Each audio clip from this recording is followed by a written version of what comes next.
इस बीच हमारे साथ कपिल सांखला है, कॉर्पोरेट वकील है। बहुत बहुत शुक्रिया कपिल जी, आपने वक्त निकाला हमारे दर्शकों के लिए। सर, जो मॉरेटोरियम मिला है वोडा आइडिया को 5 साल के लिए, वो भी इंटरेस्ट फ्री ये कहा जा रहा है। अब उनके जो पेमेंट का सिलसिला शुरू होगा 2032 से। क्या लग रहा है ये 5 साल का जो मॉरेटोरियम है कानूनी रूप से ये क्या संकेत दे रहा है? क्या ये रिलीफ है या सिर्फ भुगतान को, पेमेंट के शेड्यूल को टाल दिया गया है? देखिए, ये दोनों ही है। और प्रॉब्लम जो गवर्नमेंट ऑफ इंडिया फेस कर रही है वो ये है, मैं एलआईसी का वकील हूँ और जैसे एलआईसी ऐसी ही कंपनीज को आप जानते हैं लोन देती है और ज्यादातर ऐसा क्या होता है, जैसे पारसनाथ हो गया, कुछ और कंपनीज हो गई।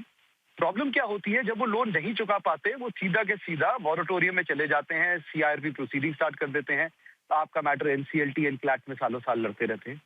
एनसीएलटी और एनक्लैट का मतलब यही था, आईबीसी का मतलब यही था कि जल्दी पैसा वापस मिले। परंतु उसके बाद काफी सारी जजमेंट्स आ गई जिसमें हेड कट और हेयर कट बोल दिया। तो आप इंटरेस्ट तो छोड़ दो, आपका तो प्रिंसिपल भी मर जाता है और ये लीगल है। तो सरकार ने ये देखते हुए शायद ये डिसाइड करा कि देखो पैसे तो आने ही हैं, अब ब्याज पे ब्याज बढ़ाते रहोगे तो पैसे आने की चांसेस उतनी कम हो जाएंगी। और अगर वोडाफोन बंद हो जाता है तो आपके पास क्या होगा, आपके ड्यूपोली होगी। बड़े प्लेयर्स कौन रह गए? आपके पास एयरटेल है और शायद जियो है, और तो और कोई है नहीं। तो मार्केट को अगर ओपन रखना है, मार्केट को खुला रखना है, मार्केट में और प्लेयर्स को हमने इंश्योर करना है कि चलते रहे, तो ये जरूरी है कि हम जो अभी डिफंक्ट पार्टीज भी हैं जो अदरवाइज धंधा ठीक कर रही हैं उनको हम सपोर्ट करें।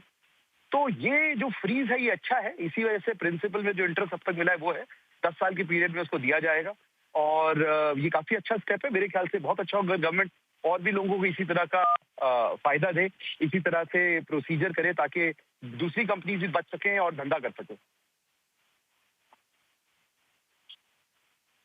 जी कपिल जी, काफी इम्पोर्टेंट पॉइंट है जिसमें रोशनी आपने डाली है, लेकिन इस तरह के बदलाव या इस तरह के नियम कानून की अगर बात करें, कंपनी FY 32 के बाद भी अगर भुगतान में चूक करती है तो क्या किसी कानूनी परिणाम इसके क्या होंगे? किस तरह की लीगैलिटीज कंपनी को फेस करनी होंगी? देखिए, मैं इस तरह से समझता हूं कि सरकार ने क्या कहा है। हेड कट और हेयर कट का मतलब समझिए, जो कि सीआरपी प्रोसीडिंग्स में अब एक डी नोवो एक फैक्ट है।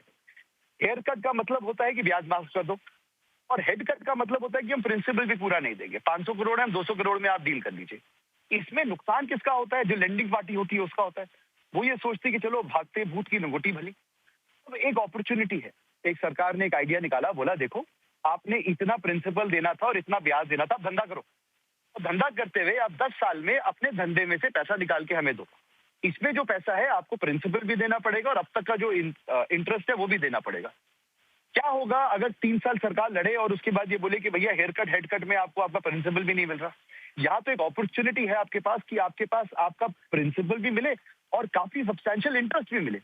तो मेरे ख्याल से अगर आप इस चीज को ऐसे सोचे, और ये धंधे की बात है, ये एक प्योर बिजनेस डिसीजन है जो मेरे ख्याल से एक बहुत ही अच्छा डिसीजन है। कपिल जी, एक सवाल मेरा ये है, क्या इस तरह के फैसले से सरकार पर भी कानूनी जवाबदेही बनती है और दूसरी टेलीकॉम कंपनियां भी क्या इस तरह के रिलीफ मांग सकती है? क्या भारतीय एयरटेल भी इस तरह के रिलीफ मांग सकती है? और दूसरा मेरा सवाल ये होगा कि बैंकों के लिहाज से ये कितना फैसला सुरक्षित है? अगर 5 साल बाद भुगतान संभव न हुआ तो उसके बाद उनके पास क्या विकल्प बचता है? मैं आपको एक बड़ी सीरियसली बात बताता हूँ। मुझे 27 साल हो गए वकालत करते हुए और आपको पता है कि मैं एनसीएलटी और एनक्लैट में कितने केसेस करता हूँ। मैं आपको बता सकता हूं कि मेरे हिसाब से अब एनसीएलटी एनक्लैट पे जो मैटर्स आईबीसी के चल रहे हैं वो एक किस्म से देश के ऊपर एक बहुत बड़ा फ्रॉड भी है। वो इसलिए मैं आपको बता रहा हूं कि जब आप कोई भी कंपनी पैसे नहीं दे पाती, वो सीधा का सीधा सीआरपी प्रोसीडिंग करती है। उसके बाद वो बोलती है कि जी हम आपके प्रिंसिपल माफ कर दीजिए, प्रिंसिपल माफ कर दिया जाता है। आप हेड कट माफ कर देते हो, आप बोलते हो कि प्रिंसिपल इंटरेस्ट के साथ प्रिंसिपल माफ कर दो।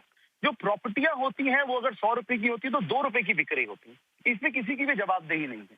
जो आईआरपी और आरपी होते हैं वो किसी पे आंसरेबल नहीं होते। उन्होंने बोल दिया होता है धंधे को बंद करो, चंक्स में बेच दिया जाता है। कितने पैसे में बेचा कोई सुनता नहीं।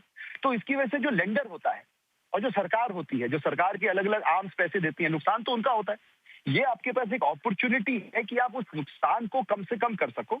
और दूसरा आपके पास ये अपॉर्चुनिटी है कि आप बाकी धंधों को भी बोलो जो जेन्युइनली लिटिगेशन में है सरकार के साथ, जो जेन्युइनली वक्त कम है। सर, ये 30 सेकंड के लिए एक और जवाब चाहेंगे? आप बहुत अच्छे तरीके से समझा रहे हैं। अगर कोई लेंडर आईबीसी में जाता है और सरकार का बड़ा स्टेक है कंपनी में, तो आईबीसी केस पर क्या फर्क होगा? तो देखिए, जब सरकार का बड़ा स्टेक होता है तो वो जो होती है वो कमिटी ऑफ क्रेडिटर्स का एक हिस्सा होती है।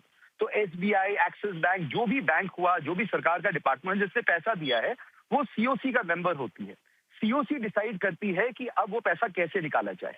डिफिकल्टी मैं आपको ये बता रहा हूं, जो आरपी होते हैं उनको अदरवाइज तो ये हिदायत दी जाती है बाय लॉ कि आप एक कंपनी को गोइंग कंसर्न रखो। अनफॉर्चुनेटली कोई भी आरपी, ज्यादातर आरपी मैं कहूंगा, उसे गोइंग कंसर्न नहीं रखना चाहते क्योंकि उसमें मेहनत होती है। Okay. वो चाहते हैं कि कंपनी को बेच दो, टुकड़े करके बेच दो और मुनाफा निकल के निकाल लो। Okay. इससे नुकसान किसका हुआ? सरकार के डिपार्टमेंट का हुआ, बैंक का हुआ। ओके, शुक्रिया कपिल जी, आपने वक्त निकाला और हमारे दर्शकों को समझा दिया कि क्या क्या इंप्लीकेशंस आगे फ्यूचर में भी हो सकते हैं और कितनी बड़ी रिलीफ है कंपनी के लिहाज से। चलिए